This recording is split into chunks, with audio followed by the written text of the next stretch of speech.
everybody. Welcome back to our special series, Mental Health Power Up, where I have my wonderful co-host, Matt. Oh, Hello. Nice with the muscle up. You've been working Yes. Sometimes. out? And also joining us today, I'm super excited to introduce you to... I want you to drop your name. Oh, that was a good Ooh. dodge. That was a very good dodge. There's a reason everybody just calls me Dr. B, because nobody can say Rafael Bocamazzo. So I'm Dr. Everybody just calls me Dr. B, gang. And I am the clinical director at Take This, a clinical psychologist in Washington State, lifelong nerd. Expert on applied tabletop gaming in clinical and learning settings. And I just kind of show up in all sorts of places. I mean, that's dope, though. And I think my first time meeting you was with the... Matt, what was it? What's that thing called again that we The gig. went The to? games The industry gig. gathering. The gig. The gig, And- yeah. Yeah. And you had heard about Burnout, and then you were super embarrassed because you didn't know who I was, but I knew who you were, and it was hilarious. But now I've got you on the show. Bad working memory? I mean, No, now I got you on the show, and we had never met before that, so it's quite all right. As long as you knew about the podcast, it's fine. But yeah, you are absolutely right. I did not want to fuck up your name, and so I definitely threw it to you. Destiny, that was really well handled. I appreciate it because you started to set up, and then you were like, nope. Yeah. Because I have it right here, and I was Matrix like, with my name. I'm not going to get that. But it's a beautiful name. Well, thank you. I really like it. So let's get started. The first question and the first part of our segment is for you. Even though you kind of told us a little bit about yourself, I want to know what made you decide to pick this career, and how has gaming really shaped how you deal with people and help work with them through their mental struggles? Oh boy. Okay. So I need to ask, which part of my career, psychology as a whole or this particular arm? Because my career took a very left turn about 7 years ago. Can you talk about it, all of it? Yeah. Okay. So, in terms of psychology as a whole, I grew up at a very young age.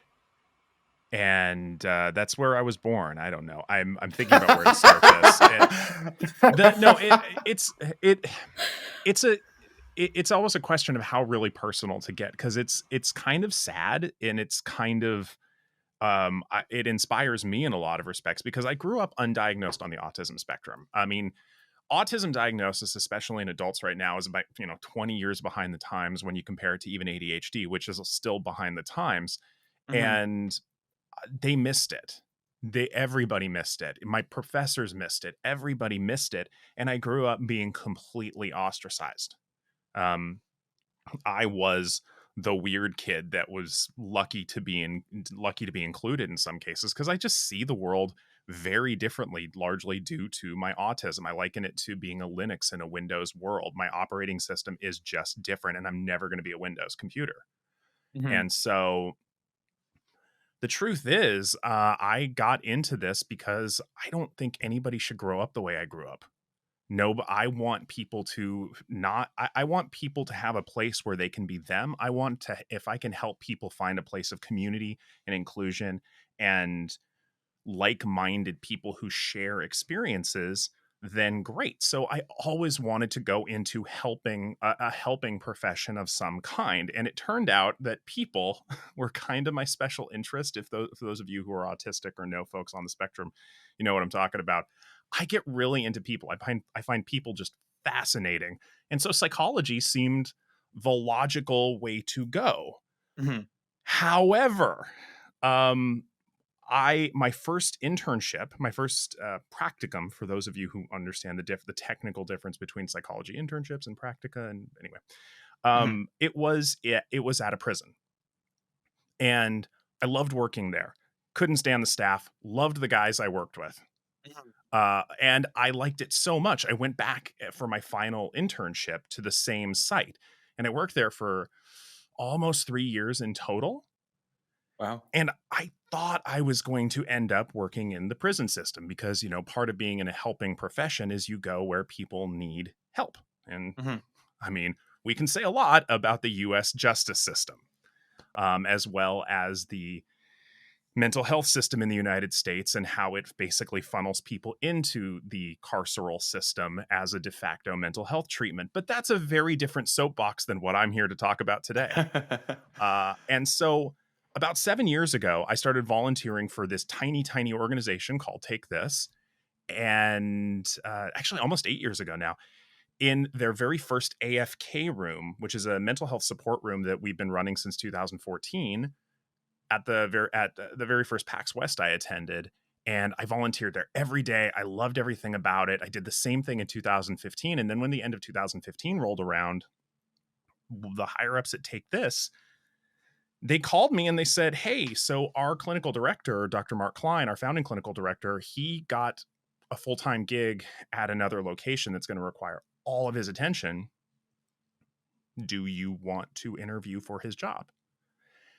And so suddenly, here I am with this potential of being the clinical director at a tiny nonprofit that serves the gaming community, because what I didn't include in, my origin story is the idea that games were also my refuge, because I didn't do sports. I was clumsy as all get out. I didn't really understand my peers. And so single player platformer games, especially because the original NES was my very first console, they were my refuge. I think I still have the first 70 issues of Nintendo Power. So the idea of oh yeah, number one's framed. No, the prize of my collection is actually a factory sealed NES pinball that's been graded by WADA. It's a 9.0. But that's impressive. Flex. Yeah, right. No, apparently my mom bought it 35 years ago and was going to give it to me for getting. She already gave me that, and then it hid in her closet for 30 years when I found it. But oh my God, that's crazy. Yeah.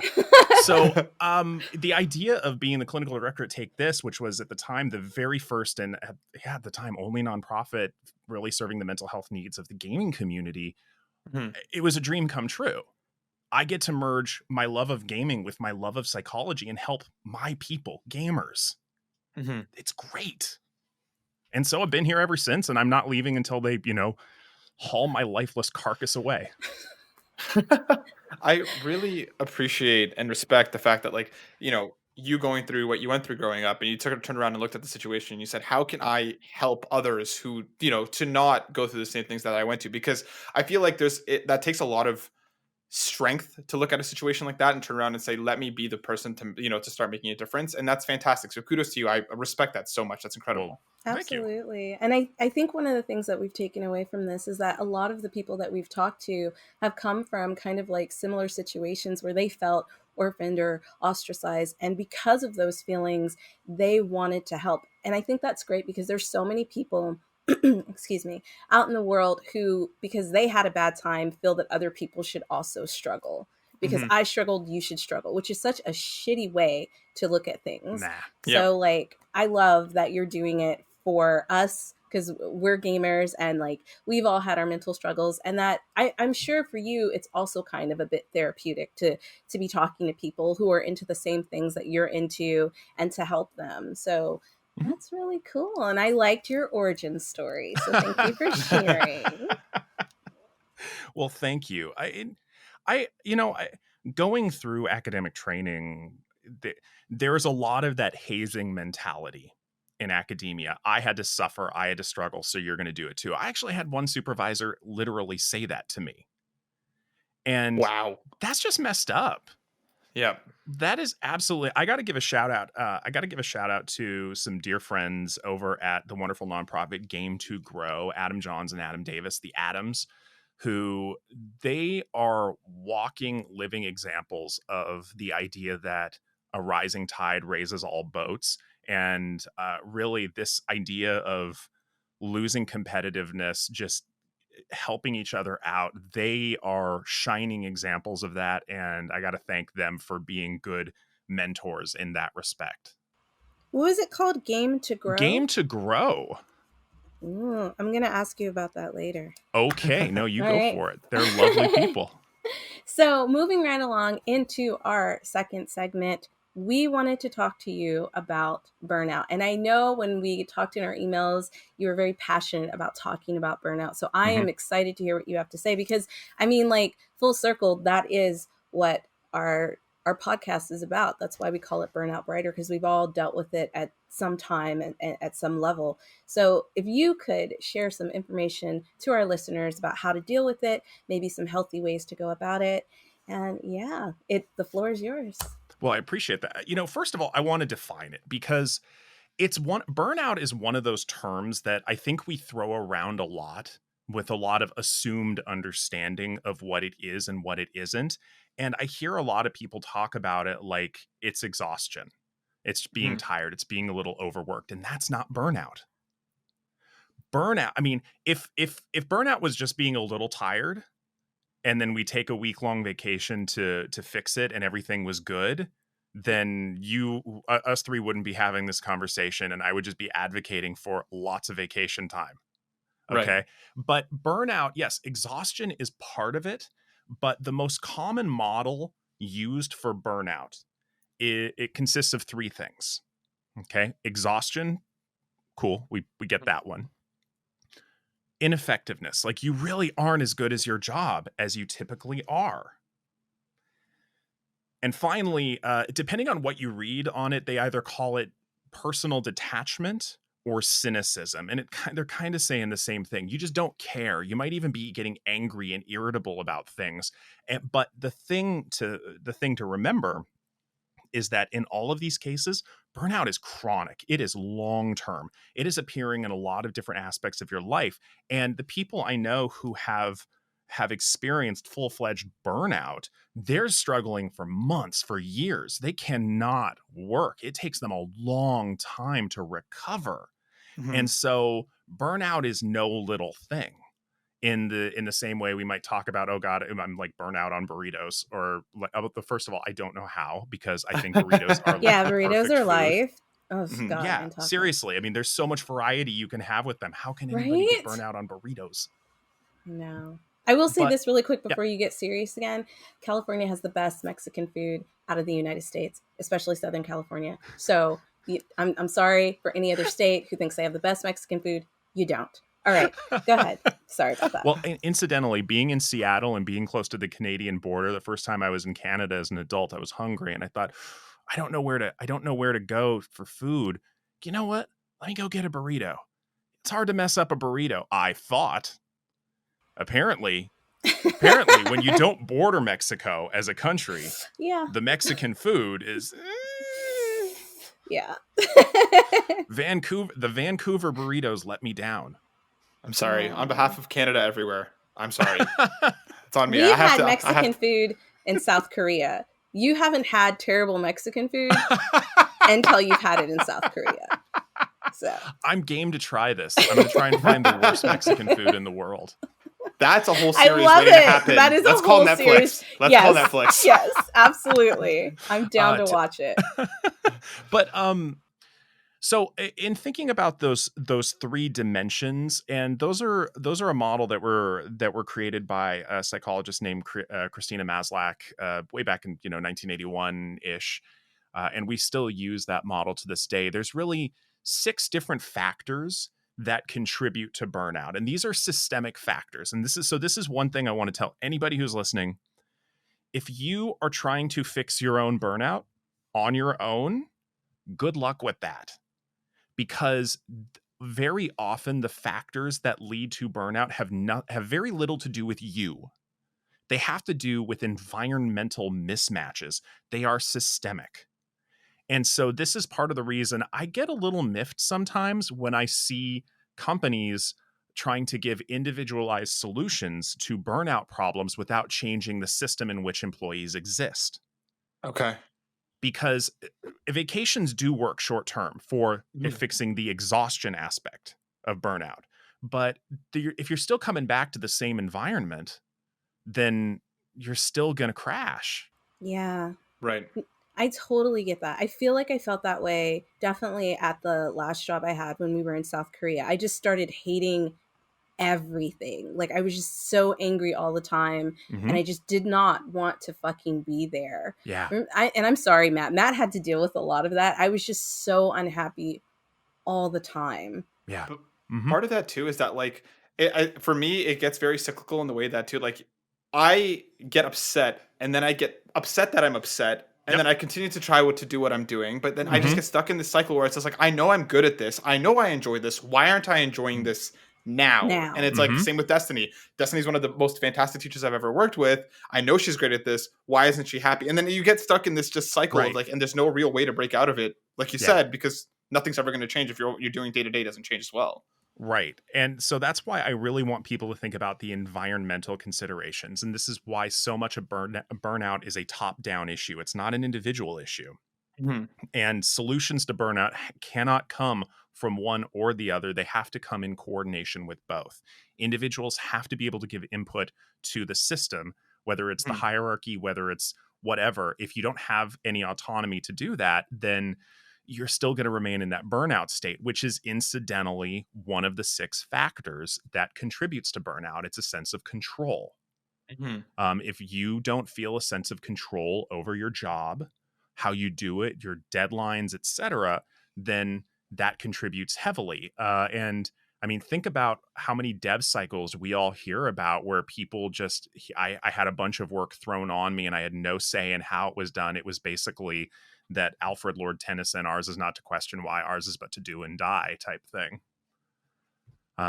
So that's one of the factors. The other 5 factors that contribute to burnout are workload, obviously. I mean, if you're doing too much work all the time, then so workload, reward, both not just monetarily, but in terms of things like recognition, right, and all sorts of other stuff in that. So it can be both internal and external rewards. So you've got reward, you've got workload, you've got control. So that autonomy and how you do your work. But here's where we get into the other 3 factors are what I like to call the inclusion factors. Because a lot of them also, I believe, explain why we see higher rates of burnout in those of marginalized identities. Oh my God. Because we're talking about community. Do you feel a sense of belonging in the environment? Do you have steady relationships? And that's something where contractors sometimes struggle as well, because if they know things are temporary, they don't form these long-term relationships and they feel very on the outside of the company culture. I mean, we've all seen companies where that's the thing, where depending on your badge color or your classification, you're kind of in or you're out. And that can create a sense of burnout as well. The others are values, not only your own, am I working for a company that shares my values, but the consistency of what they say versus what they do. It's if you work at a company that publicly says, hey, we value people. Hey, we value our employees. But then they routinely work you 100 hours a week. Right. That's not consistent. And then finally, fairness. Are promotions equal? Are disciplinary actions equal? Do certain people fail upwards while others have to work 3 times as hard to get half the recognition?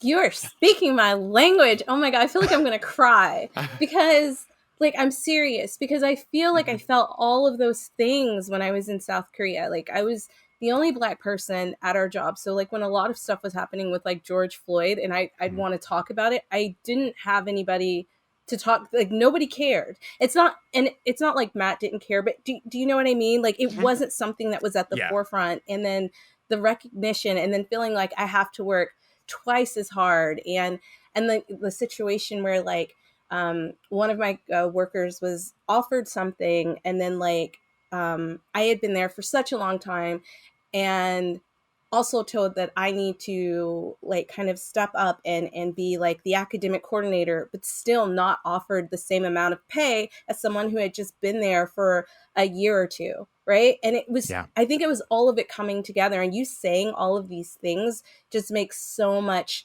sense. Right. Like I knew it was an issue, but I did not know that those were contributing to burnout. And oof.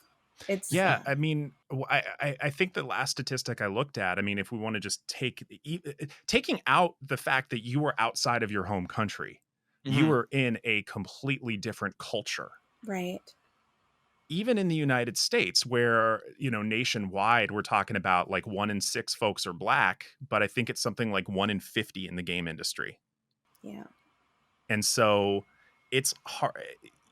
It drops It's even lower when you talk about Black women in the game Mhm. industry as right. well, right? So, Right. And there's just something different. Like there's something different about being around somebody who understands your experiences on a visceral level. I know I feel that anytime I'm around other autistic folks, I don't have to explain to them why I'm freaked out or why I'm overwhelmed in the same way I do to anybody who's not autistic, where I have to Mhm. justify and I have to explain, and they'll never fully understand. Whereas, right, a friend of mine who's on the spectrum whose autism is similar to mine, it's just that knowing nod and we get it. There's more of that connection. And that takes so much pressure off of me to fit in and so forth. And so that's part of I mean, that's really the reason I called those last three the inclusion aspects of burnout, because unfortunately it's something we don't consider enough in the game industry. So yeah, something that I was wondering about, because I feel like a lot of the time, especially in a lot of the media that we consume, burnout or burnout like symptomology, I feel it almost becomes like glorified. It's like, look at how much we struggled, right? Like it's the idea of like, if you're not in the trenches to create, or if you're not, going through, if you're not burning yourself out to absolutely. make Then you something, or don't to really want it. exactly, then you don't really want it, or somebody's always going to work harder, and then it's like also coupled with that like, oh, look at this crap that we went through together, that makes our relationship better because we made it through together, right? Like I feel like there's a lot of the glorification of these different aspects. So like, how do we start to combat that outside of just again on a systemic level, or even just starting to talk about it more? Like, how do you start taking care of yourself if the community around you is saying you should be burning out because this makes things better, we make our relationships better, our work is better? Uh-huh. Right? Because it's accompanied with guilt. And I just wanted Hmm. to throw that in there. You end Yep. up feeling guilty because you're not doing those Right. things. Exactly. Right. I mean, well, there's where you get into this overlap of crunch culture, because that's another one of those industry terms that's thrown around with assumed understanding. And the way we talk about it at Take This, crunch is not it's not periodic overwork, because Mhm. emergency hours are gonna happen in any industry. I don't care where you work. Occasionally, emergencies are gonna happen.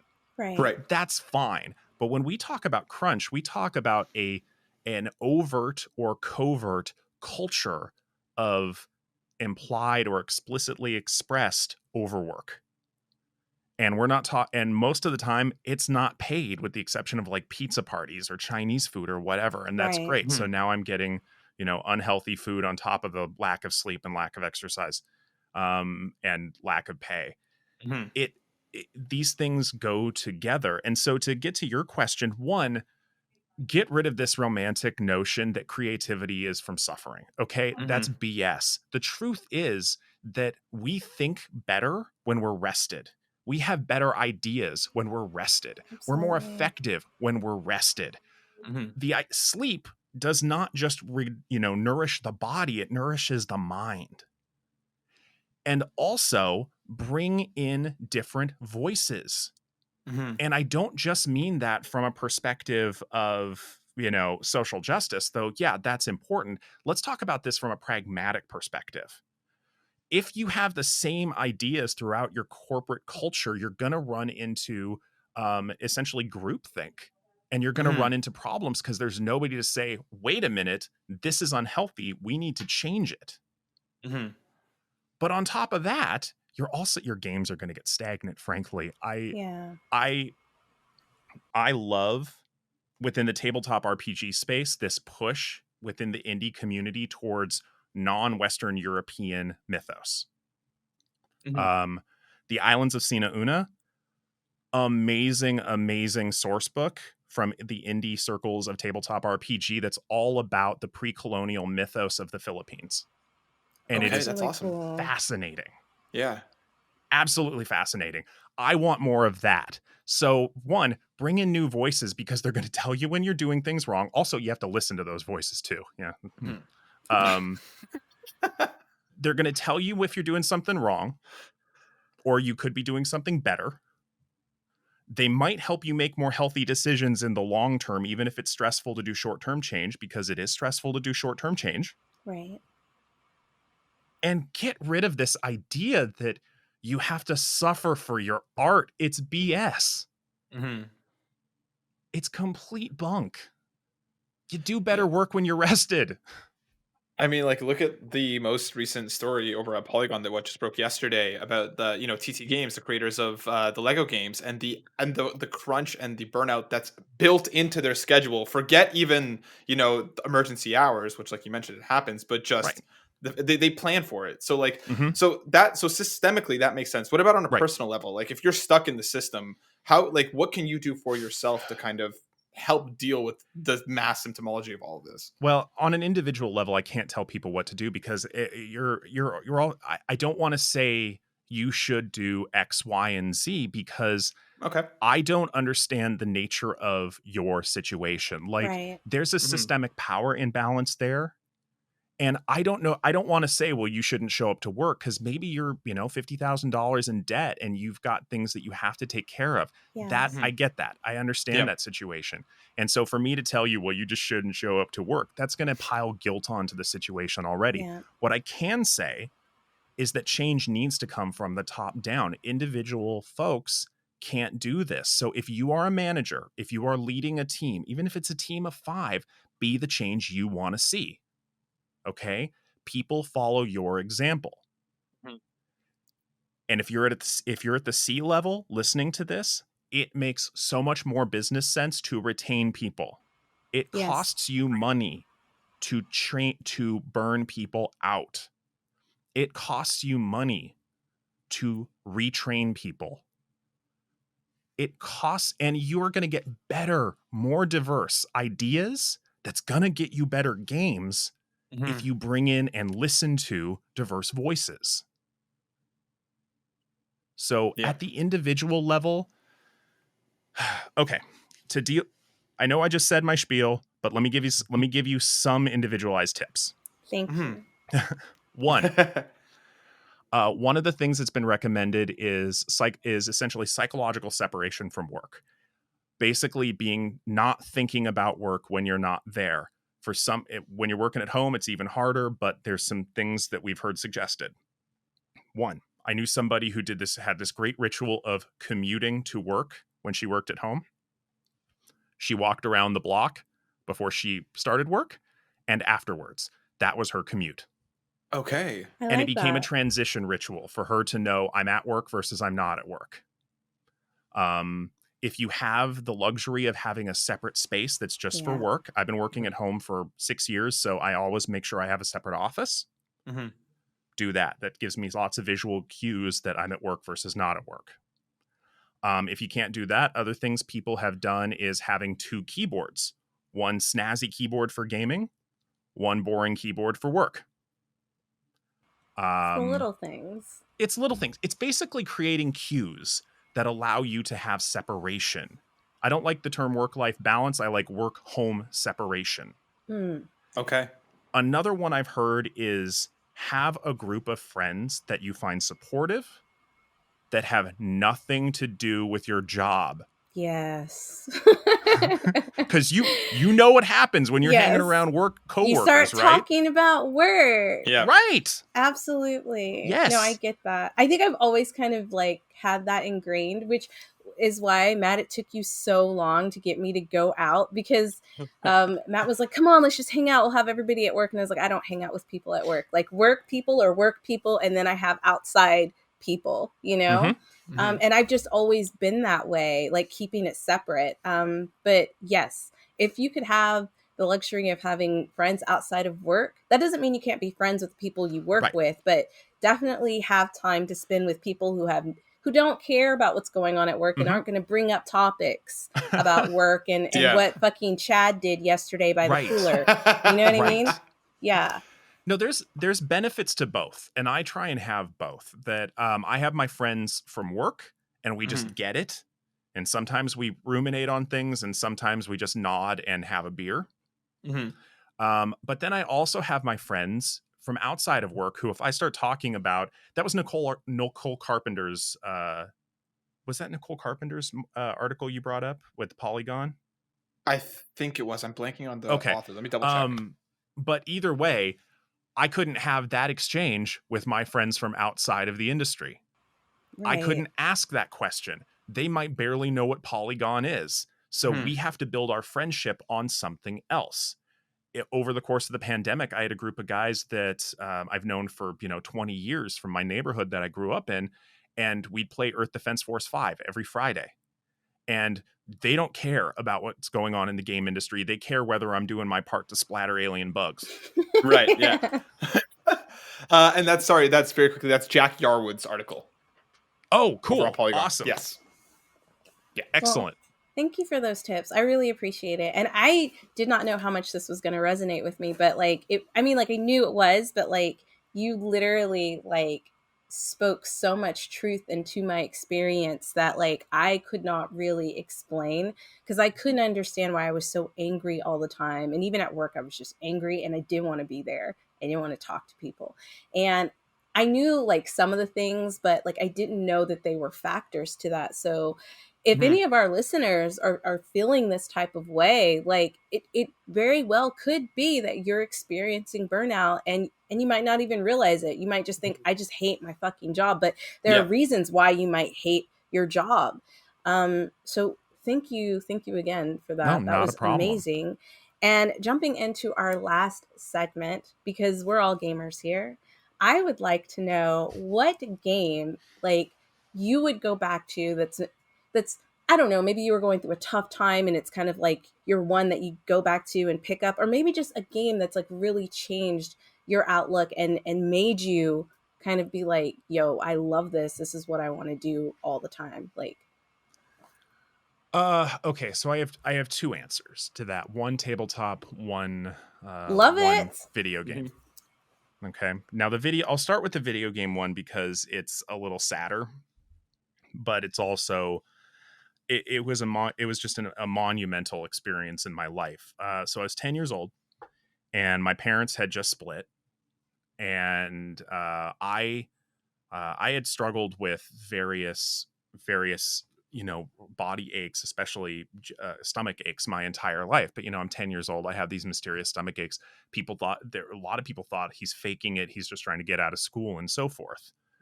Well, they finally got hip to a couple things and they started doing some tests on me. And it turns out they later diagnosed me with Crohn's disease, which they didn't really know as much about at the time. And I went through and I'm going to, not going to get into details here, but I went through an incredibly painful medical procedure. Yeah. Like so painful that they had to clear out the next room. Wow. And my mom was a newly single mom at the time. And so I ended up going with her to work a bunch of times. And so after this medical procedure that she drove me to and from, because, I'm 10, as much as I tried to, drive a car on my own at 2 years old, but that's a whole thing unto itself. But the accident prone, but after that medical procedure, which I found out later they generally sedate people for, they didn't for me. I was taken to one of our local stores called Fred Meyer, which it was like the Seattle version of Target in those days before Target came to Western Washington. And she said, pick out a video game. And I had my original Game Boy with me at the time that I took to the office when I hung out there. And the original Kirby's Dream Land had just come out. And I'd read about Nintendo Power. It seemed like this really cool idea, this adorable flying whatever it was at the time. We didn't even know he was kind of a pinkish purple because, original Game Boy, everything was an olive green. Yes. And so it was this really cool thing that just seemed amazing that you could, fly and blow, inflate and blow air and inhale enemies and so forth. And I said, I want that one. So she got it for me, went to the office, and I started playing it. I beat it in half an hour. But for that half hour, whoa, everything was right with the world. everything that I just went through went away. And everything was okay for that half an hour. And when she came in, 30, 35 minutes later, and she said, "How's the game?" I said, "It was great." And she's like, "Cool, cool, cool. Wait a minute, was?" Yeah. I was like, are we going to go back to how you beat that in half an hour? It was a relatively short game. If anybody's ever played the original Kirby's Dream Land, it was a relatively short game. It was a pretty easy learning curve, especially compared to some of the other games at the time. Battletoads, I'm looking at you. God, I remember Speed Tunnel, Battletoads. Oh my God, Battletoads is hard. But for that time, everything was okay in the world. Everything was right. I could feel happiness on top of, in spite of everything that had just occurred to me. And it was in that moment I knew how powerful games could be. Not only to bring us together, because it was often the only thing my peers and I had in common was a love of video games and my borderline obsessive knowledge about them at the time. But they could make things better. And for me, that was the moment it all clicked. Then I've just had an interest in them ever since. And on the tabletop side, it was Dungeons and Dragons. Nice. Because in my teen years, I always, again, undiagnosed autistic, ostracized. I found a group of people to play with who introduced me to this game. And the idea that I had the autonomy to play characters who could be what I wanted to be, which was charismatic, that were outgoing, that could, understand the people around them and connect with them through words, through actions. That was amazing. And the fact that I had people at that table who allowed me to, what I realized later was, rehearse scripts. Because in my early 20s, I finally figured out, hey, if I could do that there, I can do that out here too. Mm-hmm. Those charismatic characters had to come from someplace, and that was in here. Yeah, I was about to say, you're pretty charismatic. And I was like, so, yeah. But go ahead, sorry. I appreciate that. Yeah, and I've talked about that. For someone who literally has a social disability, the fact that I am sociable, so that's a common misconception about people on the spectrum. Is it's not that we hate people; it's just that we operate on a different OS than everybody else. Absolutely. And so figuring out how to interface is always an interesting challenge. But to me, and to a dear friend of mine in the industry who's a brilliant narrative designer because of it, social interactions are basically infographics. They're charts to me. It's kind of like, okay, my teen years were spent going, all right, tried social response 54 alpha, negative outcome. All right, try 54 Baker next time, see if it gets more favorable result. And after a while, there's just a lot of social scripts I learned well enough, and I just learned how to play with, and that's where humor comes from, is slight variations on the expected. Wow. And Dungeons and Dragons taught me that. That's awesome. I love that, like, you took lessons away from these things. Like, mm-hmm. And thank you so much for sharing the first story with us, because, like, I almost teared up. My best friend who I live with, she had Crohn's disease too at a very young age, like in high school, and it was like super painful. So she still has issues with it today. So I feel for you having to go through that, but thank you for that.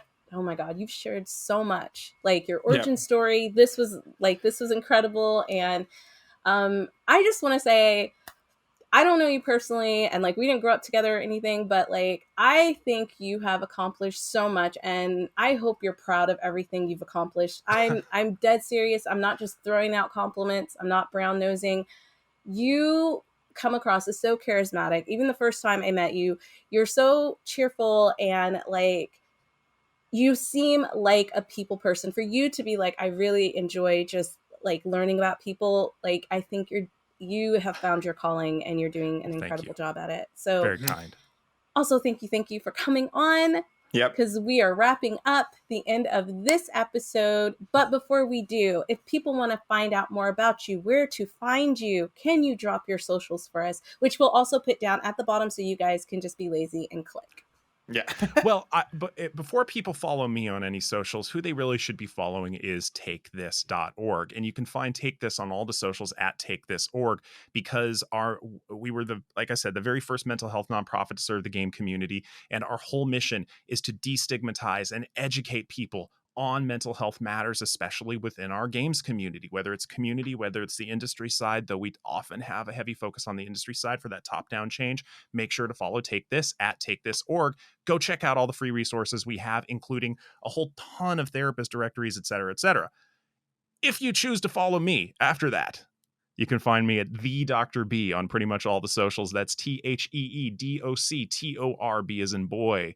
And that's where I be. I'll be ranting about hats, cocktails, and autism. Awesome. The big three. Yeah, the big three, the most important. Thank you for that. And guys, just so you know, we did do an episode with Eve, who is also a part of the takethis.org. We did that a while ago. So I'm going to ask Matt to go ahead and drop that link. So if you want to find out more about takethis.org and what they're doing in the game community, go ahead and click that link and listen to our interview with her. She was absolutely amazing. And she actually is the one who helped connect us. So yay, Eve, or just dropping your name, Eve. We love you. Thank you so much. Oh, we do. She's the best. So everybody, that is the end of this episode. Again, thank you to our listeners for listening. I hope you got something out of this. I know you did, because I did. And thank you again for coming on and talking with us today. Bye, guys. Bye, everyone.